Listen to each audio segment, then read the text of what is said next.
Prenant acte des événements récents survenus au Mali ayant conduit à la mise en place d'un régime de transition, des chercheurs des laboratoires Macoter et LACOS ont organisé le Forum universitaire de Bamako pour y réfléchir et penser autrement cette ultime rupture institutionnelle et politique.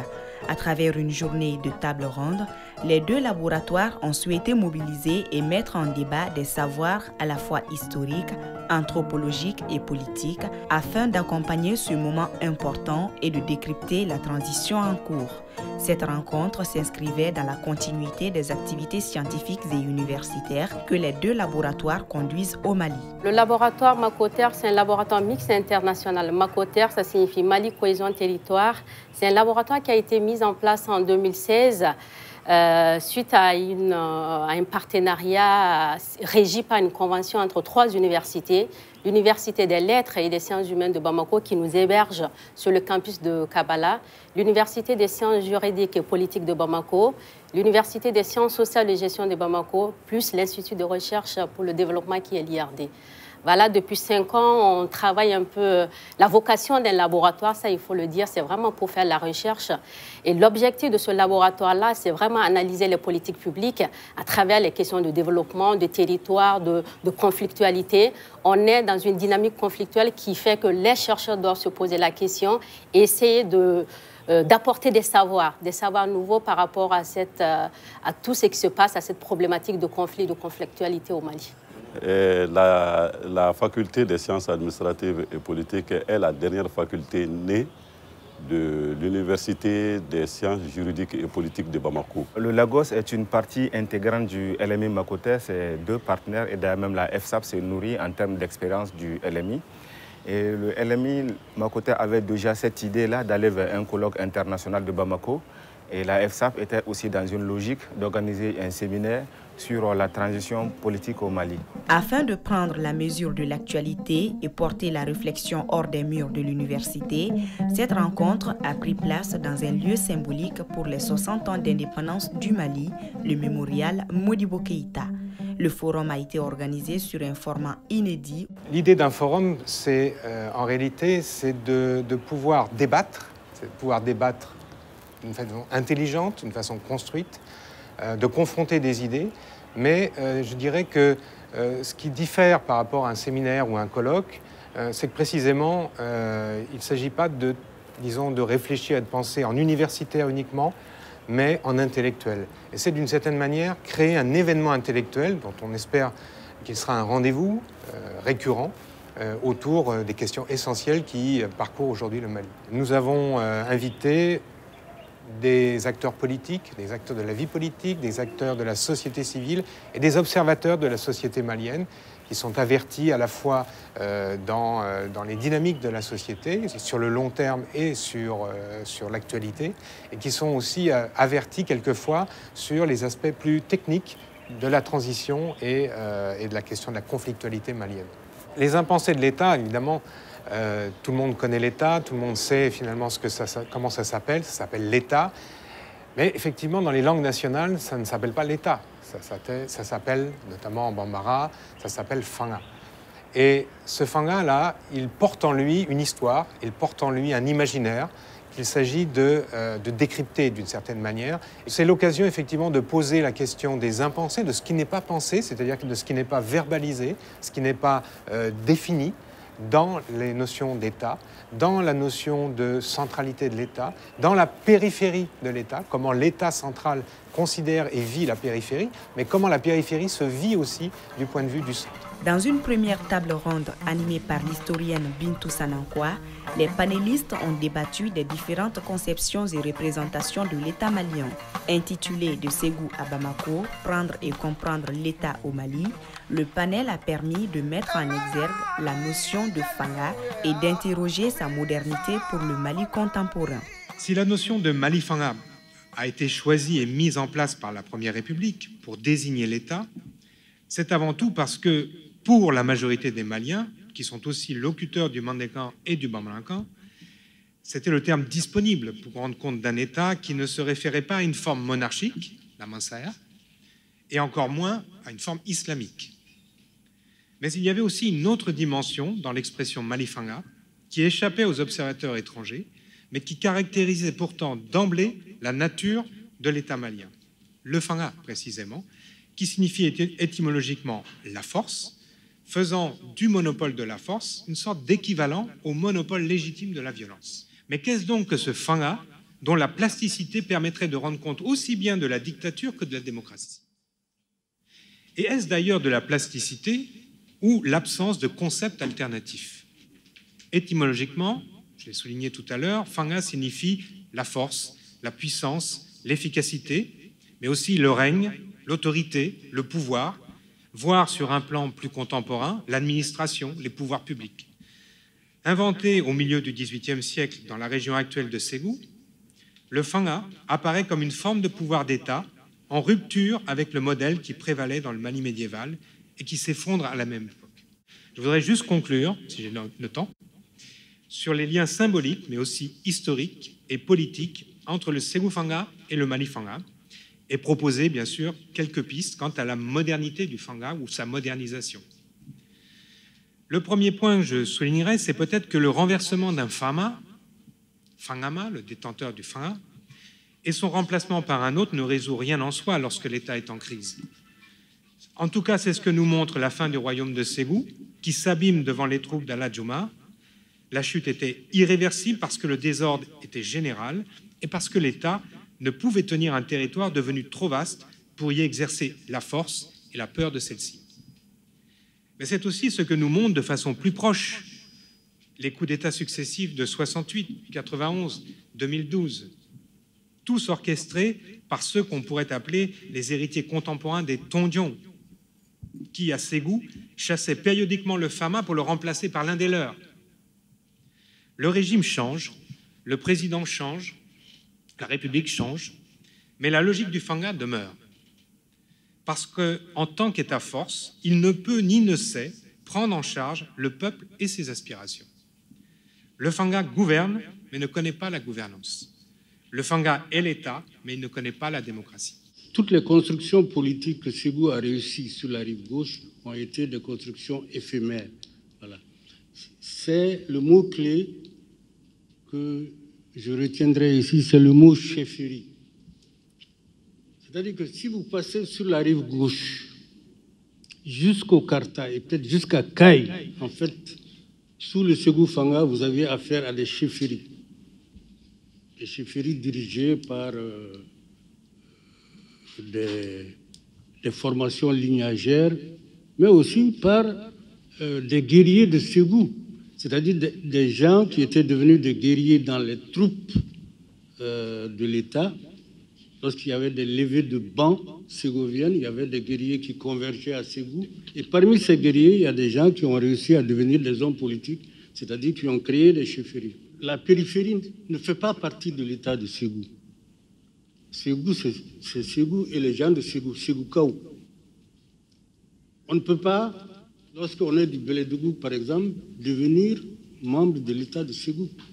On reste un membre de la périphérie de Ségou. On n'a pas dignité à être ségovien. Et j'ai vu dans ça une des causes de la faiblesse structurelle du fanga. Le fanga ne se régénère pas. C'est un organisme qui ne se régénère pas. Que ce soit en milieu bamanan, que ce soit en milieu peul, la distribution du pouvoir n'est pas de la pâtisserie, il y a des coups de poing. Chez les Touaregs, c'est la même chose. Chez les Arabes, c'est la même chose. Chez les Songos, c'est la même chose. Donc, je n'ai jamais vu dans mes lectures, en tout cas sur 50 ans, la force déserter le pouvoir. Quelle est la cohérence entre le contenu et le continent? C'est que je dis le contenu, parce que l'État est la définition que je me suis donnée de l'État, c'est une personne morale qui exerce un pouvoir sur une nation. Mais quelle est la cohérence entre cette nation et la personne morale qui est censée exercer le pouvoir sur cette nation? Quand vous regardez l'itinéraire politique et institutionnel de notre État depuis l'indépendance, bien avant l'indépendance du Mali, depuis la République du Soudan, tous les 10 ans, plus ou moins, nous avons une rupture. Nous en sommes à la 4e. 4 coups d'État, 3 rébellions armées. Sans parler des autres ruptures mineures. Donc notre histoire politique et institutionnelle est émaillée de ruptures. C'est le signe de quelque chose. On a l'impression que nous avons pris tout à fait la suite de l'état de Ségou aujourd'hui au Mali par rapport en tout cas à certaines questions et au fonctionnement de l'État et les relations entre le centre et la périphérie. Parce que c'est ça la question. Est-ce que tous les problèmes que nous connaissons, notamment dans le Nord, ne sont pas dus à cette conception d'un pouvoir central qui n'intègre pas ces périphéries, qui n'intègre pas toutes ces communautés? Le problème qui se pose, comme M. Sidibé vient de le dire, c'est cette supposition de dire qu'on ne peut pas être de Ségou tant qu'on est de la périphérie. Cela veut dire que quand nous avons posé le problème de discussion, c'était de trouver un État qui n'est pas personnalisé, mais un État qui gouverne à travers des institutions. Cela veut dire que la force de l'État ne repose pas sur des personnes, mais sur des institutions. On a privilégié souvent ce qu'on a appelé le droit. Je me souviens, en 1991, j'avais parlé de dictature du droit. Les contradictions qui ont abouti à la rupture ne sont jamais parfaitement analysées. Les spécialistes des sciences sociales sont oubliés. On ramène tout à une question de droit. Or, ce droit que nous copions, ayant le courage de le dire, nos spécialistes vont copier. C'est que les solutions qui ont été trouvées par d'autres pour résoudre leurs contradictions, nous allons les prendre et nous venons les plaquer ici en disant « Ah oui, c'est le droit, c'est le droit ». Mais on n'a résolu aucun problème. On a eu les deux présentations. Une qui parlait de l'État en tant que tel et la deuxième qui présentait vraiment la particularité de cet État qui n'a jamais été un État rassembleur, qui a été un État basé sur la force, qui était fait de l'intérieur et avec les périphéries, des pouvoirs périphériques à l'extérieur. Alors que l'État dont on parlait est un État précolonial, les discussions se sont focalisées sur la situation actuelle au Mali tellement qu'il y avait ressemblance, il y avait comparaison, on trouvait les références. Et c'était très, très, très, très intéressant. Cette table vraiment nous a beaucoup inspiré et nous a donné un modèle qui existait avant la colonisation. Et déjà, nous avons des perspectives de voir quelle peut être la forme d'État pour le Mali futur. Un deuxième temps d'échange, animé par l'éditeur et écrivain Ismaïla Samba Traoré, était consacré aux marges de l'État malien et aux questions d'inclusivité des sociétés nomades, permettant aux participants de débattre des rapports entre le centre et les périphéries. La preuve que notre gouvernement n'oublie pas les diversités de notre État, c'est la constitution prochaine des régions qui chacune auront une assemblée délibérante. J'ai ajouté que nous avons lutté pour l'indépendance afin de permettre à tous d'être libres et qu'il ne rentre nullement dans notre intention de confisquer à notre profit la liberté des communautés tamashèques. Ce sont là les propos que j'ai tenus à ces deux imouchards en réponse à leurs questions. Donc c'est signé le commandant de cercle Bakara Diallo en avril 1960.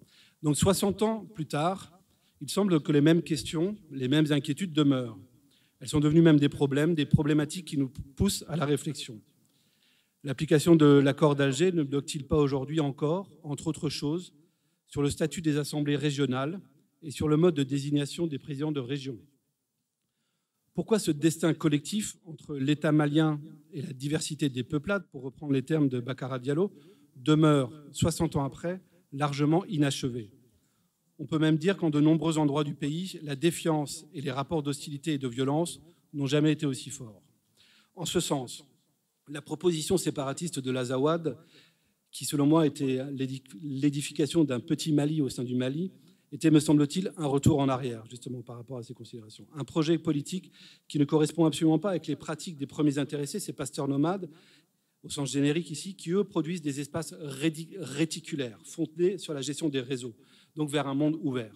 Et je pense que, voilà, ce sont mes derniers mots, mais pour revenir à cet extrait de Bakar Diallo sur le respect de la diversité des peuplades, comme il le dit, il est temps peut-être de changer d'échelle, de changer de géométrie pour inventer quelque chose en puisant dans d'autres références aussi que le Ségou Fanga et le Mali en est plein. Je pense qu'il y a d'autres régions aussi qui mériteraient des travaux de recherche méticuleux et sur la micro-histoire en profondeur. Je vous remercie. Est-ce que Mopti est en train de reproposer le djihad d'autrefois?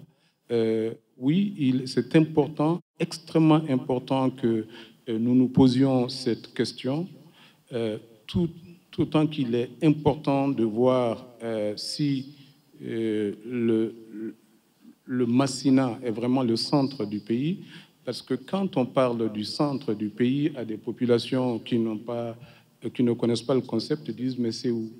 En fait, eux, ils ne parlent pas de centre.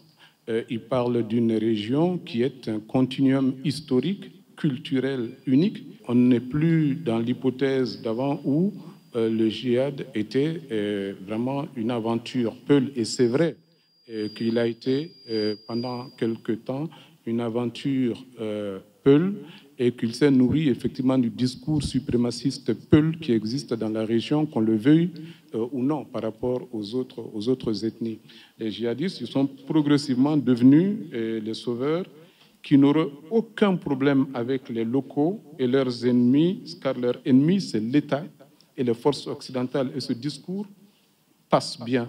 Ce n'est pas un problème pour la population d'entendre que notre problème, c'est l'État ou les Français. Le fil conducteur entre les différents djihadistes, djihadisme, c'est il faut voir toutes les sociétés, qu'il s'agisse du Mali, du Niger, du Burkina Faso, du Nigeria, du Tchad,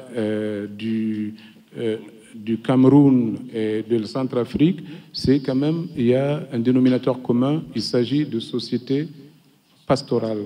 Adam Thiam, la question Peul, elle est différente du djihad. Je parle sous le contrôle du ministre Ousmane Oumarou Sidibé. Un jour, dans ce pays, j'ai tel endroit et j'ai telle personne où j'ai dit il faut anticiper sur la question Peul. Elle va de la Somalie à Nouadhibou. Elle coupe l'Afrique en deux. La multiracialité, il faut la chercher chez les Peuls. C'est eux qui ont constitué, comment on appelle, le lien entre le Nord et le Sud. Pour moi, les enjeux importants pour notre pays restent toujours à essayer de trouver ce que nous avons de commun entre nous. Nous sommes très différents, très différents. Qu'est-ce que nous avons de commun entre nous qui va nous aider à être ensemble sur cet espace dont on a hérité? On peut vivre ensemble dans notre diversité, mais il faut qu'on ait une cohérence. Dans des pays comme le Nigeria ou ailleurs, il y a peut-être des langues qui sont par jour. Si on me dit Mopti, on ne parle que Peul, il n'y a pas de souci. Kai, on ne parle que Soniké. Mais à Mopti, vous allez trouver 5, 6, 8, 20 ethnies. Si chacun doit parler sa langue, si on doit prendre tout cela en considération, la diversité que nous recherchons risque d'être un piège. Et maintenant, si en réalité nous n'arrivons pas à débattre, à dépasser ce stade, par exemple, pour créer un État, mais essayer de trouver quelles sont les légitimités qu'il nous faut pour créer un État moderne, est-ce qu'il faut un État qui est fort à travers la force, c'est-à-dire en tant que tel, ou avoir un État fort à travers ses légitimités sociales? C'est ces deux formes de puissance d'État. Il nous faut un État fort, mais quel État fort nous allons choisir? Est-ce que l'État fort militairement, ou bien est-ce que l'État qui est fort à travers ses implantations sociales? Et pourquoi on est venu là?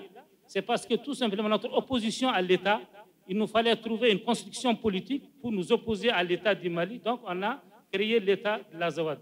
Donc nous allons continuer à le débattre jusqu'à ce qu'on crée un État dans lequel on se trouve. Peut-être qu'on va l'appeler le nom qu'on veut, mais cette construction politique nous permet de nous identifier et de continuer un débat politique et des revendications. Dans le cadre de mes recherches, je me suis focalisé d'abord sur la zone de Douenza, donc la zone qu'on appelle les Haïré.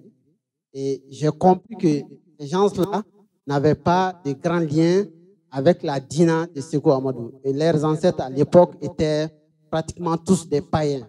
Donc la question de la religion n'est pas réellement une revendication qu'il pose. Et quand j'ai poursuivi mes recherches, les différents facteurs qui sont mis de l'avant ne sont pas vraiment des facteurs idéologiques. Bon, là, il y a la table ronde et il y a bien sûr tout le débat qui va autour. Donc on a eu deux focus un petit peu différents. Un qui part un peu de Ménaka, mais plus largement des questions nomades, pastorales, selon les temps qui ont été utilisés.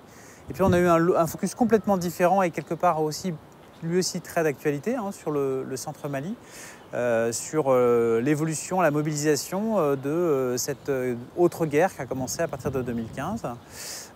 Voilà. Et donc Adam Thiam plus porté sur la question aussi de est-ce qu'on est sur la perpétuation dans le temps d'un djihad qui serait issu du djihad du 19e siècle. Est-ce qu'on est dans une écriture de l'histoire dans la longue durée avec des scénarios et des espaces différents?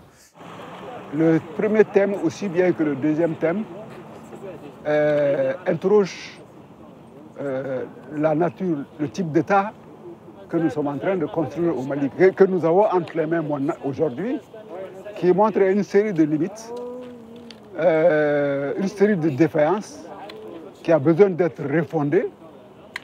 Et je crois que les discussions qu'on a eues donnent un peu, soulèvent, même s'ils ne donnent pas de solutions, soulèvent des pistes.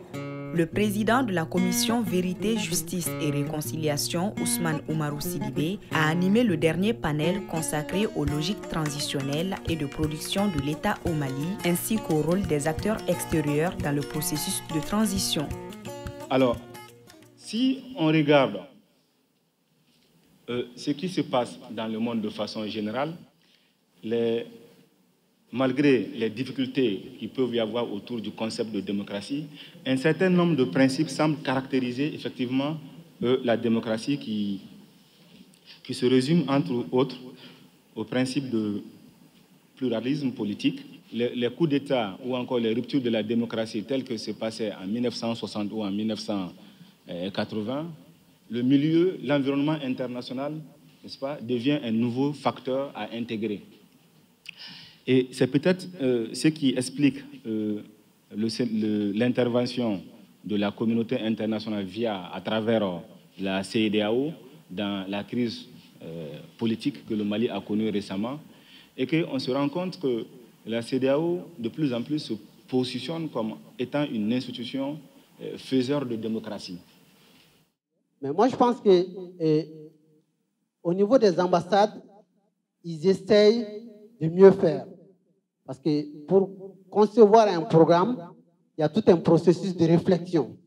Souvent, il y a des consultants, des experts nationaux et internationaux qui sont embauchés pour réfléchir sur, faire des études, comprendre un peu le contexte du pays. Et c'est sur la base de cela que des programmes thématiques sont mis en place. Et souvent, je pense que ce que la coopération internationale fait, des fois, c'est ce qui est demandé par l'État et aussi par la société civile. Alors, est-ce qu'on peut se dire, non, le mouvement démocratique originel est terminé, que nous essayons de repartir, et à ce moment-là, est-ce qu'il ne faut pas simplement nous interroger sur ce qui n'a pas marché? Est-ce que nous nous sommes trompés à chaque fois de président? Ou est-ce que nous nous sommes trompés de régime constitutionnel? Moi, ce que je voudrais souligner, c'est que je ne sais pas ce que c'est que la démocratie, ou en tout cas, j'ai une vague idée, si j'en crois, par exemple, le philosophe Claude Lefort, qui dit « La démocratie, c'est un lieu vide ». Un lieu vide, ça veut dire que ce n'est pas personnifié, ce n'est pas personnalisé, il n'y a pas un pouvoir qui l'habite. Ou, d'une autre manière, c'est ce que disait Adam tout de suite, la démocratie, ce sont des contre-pouvoirs. Donc c'est précisément vider le pouvoir.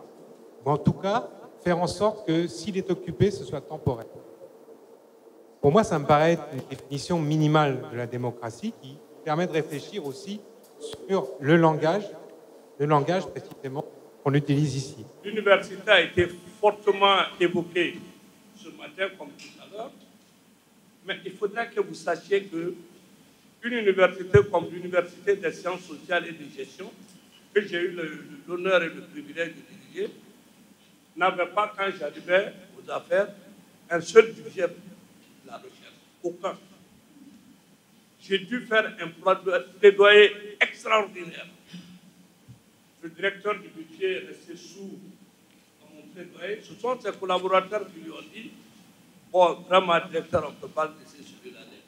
Il a tellement de difficultés. Il dit, bon, je donne lui 10 millions. 10 millions de francs CFA pour faire de la recherche dans une université. Avouez que ce dirigeant ne croit pas à la recherche. Il ne croit pas aux résultats. Et il ne veut pas que nous avancions dans ce domaine-là. Tout ce que nous menons comme programme, c'est avec l'apport de l'extérieur. Notre développement, c'est l'extérieur. La recherche, c'est l'extérieur. Et qu'est-ce que vous voulez qu'on fasse? L'université ne peut rien faire. À moins qu'ensemble, nous n'attirions l'attention des pouvoirs publics pour qu'ils prennent l'université et la recherche. Le Forum universitaire de Bamako 2020 a été riche en débats et en enseignements.